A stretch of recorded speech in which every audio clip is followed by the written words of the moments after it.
तो गाइस हम लोग स्टार्ट करने जा रहे हैं एक नई सीरीज जिसका नाम है the returns of an immortal emperor. तो इस सीन में हमें एक मेन कैरेक्टर होता है जो 3 साल के लिए एक इमॉर्टल रैली में भेज दिया जाता है, जहाँ पे वो 10 इमॉर्टल एम्परर्स में शामिल होता है। और उसके बाद 3 साल बाद जब वो अपने घर आता है और सब कुछ गायब होता है, सब कुछ ट्रेजर सब कुछ गायब हो जाता है, उसकी फैमिली भी मिसिंग होती है, ठीक। और इसमें हमें दिखाया जाएगा इंटेंस फाइट सीन्स दिखने को मिलेंगी और काफ़ी चीज़ें जो रिकार्नेशन वाली स्टोरीज होती है जिनको पसंद है वो इनके लिए टॉप स्टोरी और एक अच्छी क्वालिटी का है। तो चलिए वीडियो को स्टार्ट करते हैं। तो बोलता है हमारा जो मेन कैरेक्टर है वो बोलता है कि धन और सम्मान कभी वापस नहीं आता है। जैसे कि रात में रेशम पहन के चलना, फिर क्या आगे हमें बताते हुए बोलता है मुझे जो कुछ भी इस रेल में अचीव करना था वो सब कुछ मैं कर चुका हूँ। अब मेरा समय आ गया इस रेल को छोड़ के वापस जाके अब अपने असली घर जाने का। और ये सब कह के वो अपनी स्वॉर्ड लेके आसमान स्काई में अटैक कर देता है। उसके ऐसे करने से आसमान में क्रैक आ जाता है। वो सब इसलिए कर रहा था क्योंकि वो स्पेस टाइम को खोलना चाहता था। वहाँ पे थोड़ी सी और पावर यूज करने के बाद अपने स्वॉर्ड में एक रासिंगान की तरह उसमें वो डालता है जिससे और पावर बढ़ जाती है स्वॉर्ड की और वो पोर्टल खुल जाता है। इसके ऐसे करने से जो स्वॉर्ड होती है वो लंबी हो जाती है और आसमान के आर पार चली जाती है। ये सब देखने के बाद जो हमारा मेन कैरेक्टर बोलता है कि ये सच में ये जो स्वॉर्ड है ये हेवन और अर्थ को डिस्ट्रॉय करने की कैपेबिलिटीज रखता है। वो थोड़ा सा खुश होकर अपने फैमिली मेंबर्स और बाकी सबको याद करना चालू करता है। फिर और बोलता है कि मैं वापस आ रहा हूँ और थोड़ा सा मेरा वेट करो। ऐसे करने से मौसम में काफी बदलाव आने लगा था। तभी हमें दिखाया जाता है कि बड़ा सा बीस्ट जो आता है उसको रोकने के लिए पीछे से उस पर अटैक कर देता है। क्या तुम भागना चाहते हो यहाँ से, वो भी मेरे होते हुए? इसी के साथ ये सीन कट हो जाता है यहाँ पे। हमें अभी तक ये नहीं पता चला कि जो मेन कैरेक्टर है वो रिल से भागने में पास हो निकल पाया कि नहीं अभी तक। फिर क्या, फिर हमें नेक्स्ट सीन दिखाया जाता है जहाँ पे पानी के ऊपर एक वाटर लेक के अंदर 2 कल्टीवेटर इमॉर्टल फाइट कर रहे होते हैं आपस में, जहाँ पे हमें 2 कल्टीवेटर्स दिखते हैं और हमें पानी के ऊपर दिखाया जाता है कि जो 3 लोग होते हैं, 2 कल्टीवेटर एक कल्टीवेटर के साथ फाइट कर रहा होता है, वो भी लेक के ऊपर। वो जो सिंगल बंदा होता है उन दोनों बंदों को एकदम ही बराबर की टक्कर दे रहा होता है। और हमें दिखाया जाता है जो मोटा वाला एक कल्टीवेटर होता है अपने शॉट के साथ वो जो बुढ़ा कल्टीवेटर होता है उसके ऊपर अटैक कर देता है। तो ओल्ड कल्टीवेटर भी भाई रुकता नहीं, वो भी जवाब देता रहता है हर अटैक का।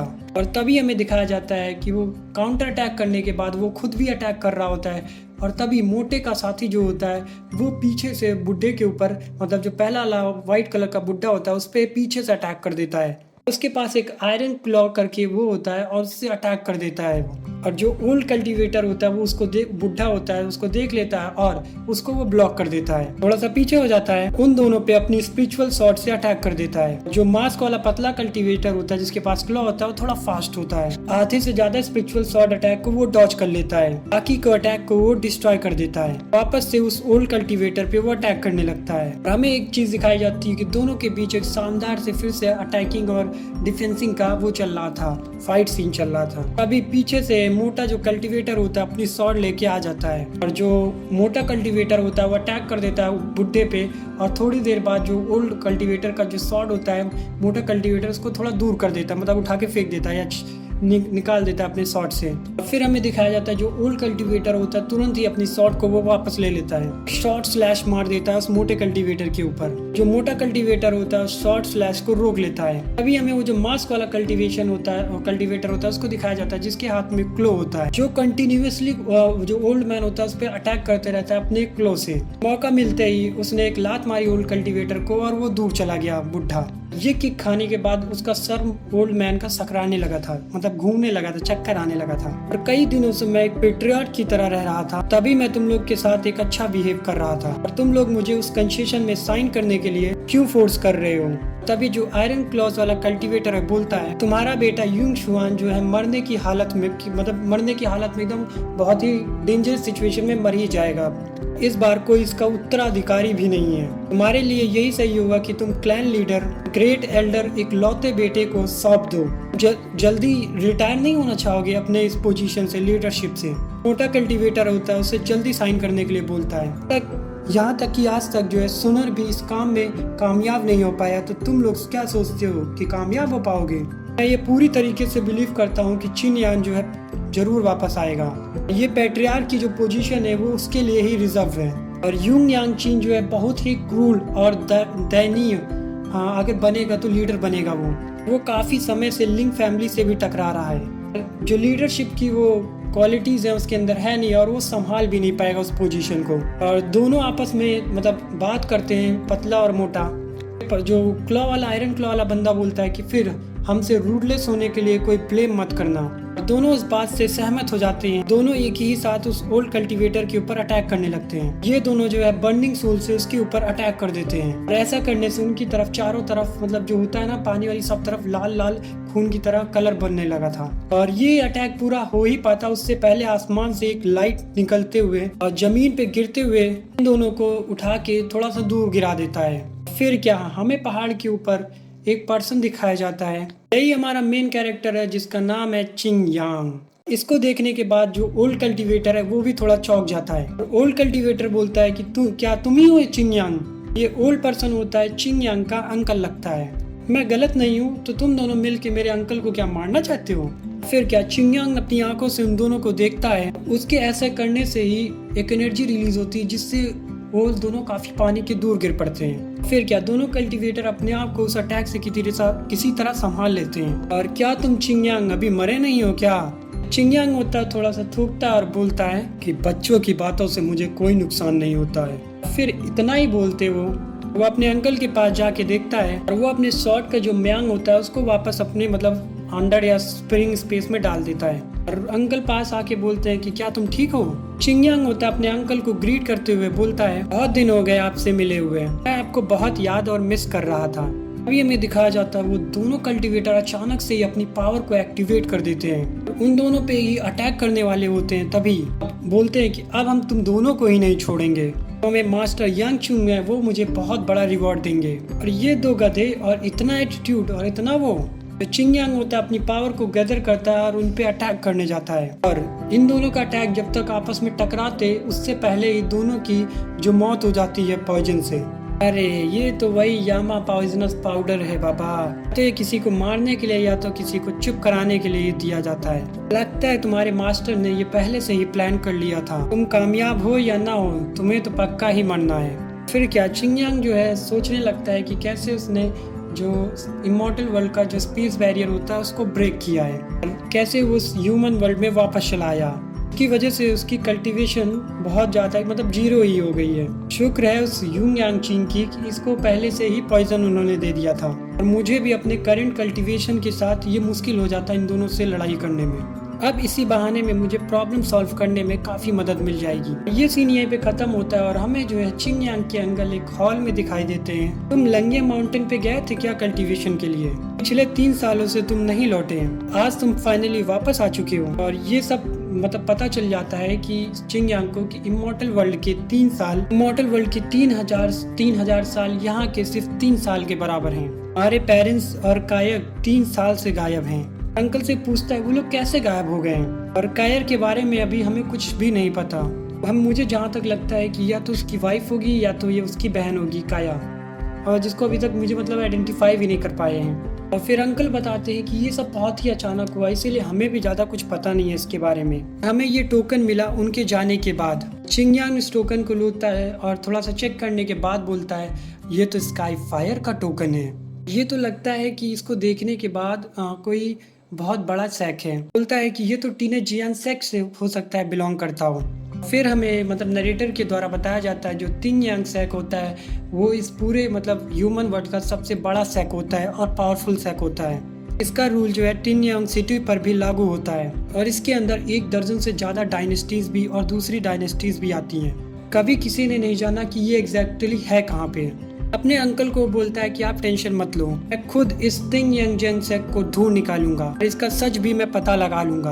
और तिंग यांग जो है अपने मन में ही सोचता है बस मेरे पेरेंट्स और मेरी फैमिलीज को कोई जीवन का कोई मतलब उनकी लाइफ को कोई थ्रेट नहीं होना चाहिए। बस बोलता है कि जल्द से जल्द मुझे अपनी कल्टीवेशन को फिर से पुरानी तरह बनाना पड़ेगा और फिर से वापस लाना ही पड़ेगा, इम्प्रूव करना पड़ेगा। अभी हमें पीछे से किसी की पुकारने की आवाज आती है और फिर 4 एल्डर्स दिखाए जाते हैं जहाँ पे फिर बोलता है एक एल्डर तिंग यांग चिंग तुम फाइनली वापस तो आ गए। जो एक एल्डर होता है थोड़ा एटीट्यूड मतलब एग्रेसिव टोन में बोलता है, नहीं पता था कि तुम इतनी बड़ी खुशी की बात मैं सुन पाऊंगा तुमसे, वो भी चारों एल्डर्स। हम लोग पता होता अगर तुम वापस आ रही हो तो एक पार्टी ऑर्गेनाइज करते हैं। और जो चिंगयांग होता है एल्डर के कंधे के ऊपर हाथ रख के बोलता है, इसकी कोई जरूरत नहीं है अभी, अब इंतजाम करने के लिए काफी देर हो चुकी है। दावत देना ही चाहते हो डोंगसंग रेस्टोरेंट का, टॉप जो रेस्टोरेंट है उसमें देना चाहो तो बताओ, टेबल नंबर 999 कैसा रहेगा। एल्डर ये सुनने के बाद बोलता है कि चिंगयांग तो मुझसे काफी महंगे रेस्टोरेंट में वो मान रहा है पार्टी।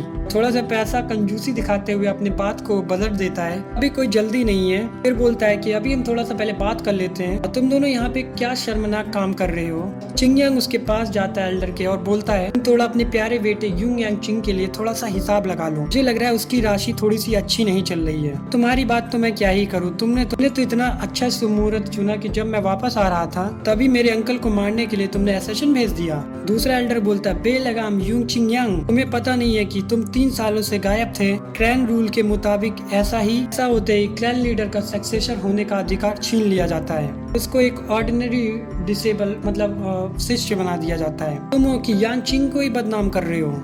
ये बात सुन के चिंगयांग जवाब देते हुए बोलता है, मैंने तो ये नहीं कहा कि वो यांग चिंग था जिसने मुझे उकसाया, तो लगता है तुमने उसके पीछे रह के ये सब किया। ये तो बिल्कुल क्रिस्टल क्लियर है। ये पिछला एल्डर बोलता है कि मेरा बेटा ऐसा कोई काम नहीं कर सकता, मेरा बेटा यूंग इंग चांग के क्लैन लीडर के पद पे खड़ा होने वाला है, उसी से सभी लोग उम्मीद लगा के बैठे हैं। ये एल्डर ये बताना चाहता है कि उसका बेटा ही वो क्लैन लीडर बनना चाहता है। मैं तुम्हें पुराने रिश्ते की वजह से तुम्हें बैकयार्ड में प्रैक्टिस करने के लिए अलाउ करता हूँ, माना कि मैं क्वालिफाई नहीं हूँ। मेरे बदले मेरे अंकल के बेटा यूंग चोंग अगला क्लैन लीडर बनना चाहिए। तुम्हारा बेटा यूंग यांग चिंग यहाँ कहाँ से आ गया। इतना कहने से ये एल्डर उनके अंकल से बोलता है, लगता है तुम अभी तक शर्मा रहे हो यूंग शॉन के बारे में बताने के लिए। ये सब थोड़ा सा सुनने के बाद जो यूंग सांग होता है थोड़ा सा सीरियस होकर अंकल से पूछता है, ब्रदर यूंग शांग को ऐसा कुछ बोलने वाले थे, तब तक एक एल्डर जो है बोल पड़ते हैं, हमारे भाई ने जो एक शर्मनाक काम किया है क्या ही बताऊं मैं, और ऐसा उसके करने से जो एंसेस्टर हॉल की रेपुटेशन है वो बिल्कुल गिर चुकी है और मिट्टी में मिल चुकी है पूरी। अब मैं जो उसका नाम लेता हूँ ये भी मेरे लिए बदकिस्मती लेके आ रही है। फिर दूसरा एल्डर बात को कंटिन्यू करते हुए बोलता है, उसे इस यूंग फैमिली से ना निकालना तब से बड़ी मेहरबानी की है। और फिर क्या एल्डर्स, अब मैं जो है यूंग चोंगयांग की अपने ब्रदर की सिचुएशन खुद ही हैंडल करूंगा।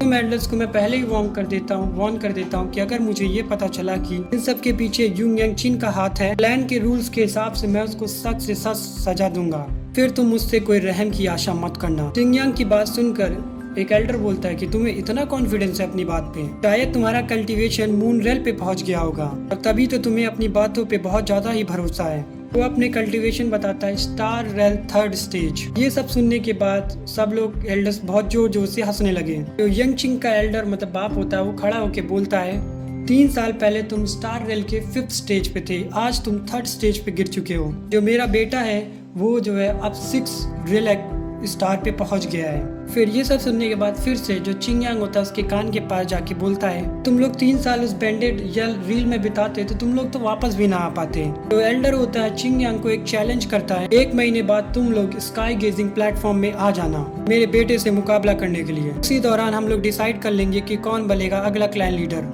और दूसरा एल्डर भी ये पूछते हुए बोलता है, ये तो बिल्कुल फेयर है ना। और सब एल्डर्स आपस को एक दूसरे में देख के एक इविल सी स्माइल दे रहे होते, सोचते हैं कि चिंगयांग का जो कल्टीवेशन लेवल है बहुत कम है तो वो लोग इस कंपटीशन को जीत ही नहीं पाएगा। उनको तो ये पता ही नहीं था कि जो चिंगयांग है वो अपर इमॉर्टल वर्ल्ड में रिल में जाके वापस आया है। यहाँ पे उसकी कल्टीवेशन इतनी ऊपर थी कि जिसका कोई हिसाब ही नहीं कर पाता था। सोचो अपर रियली इमॉर्टल वर्ल्ड में भी।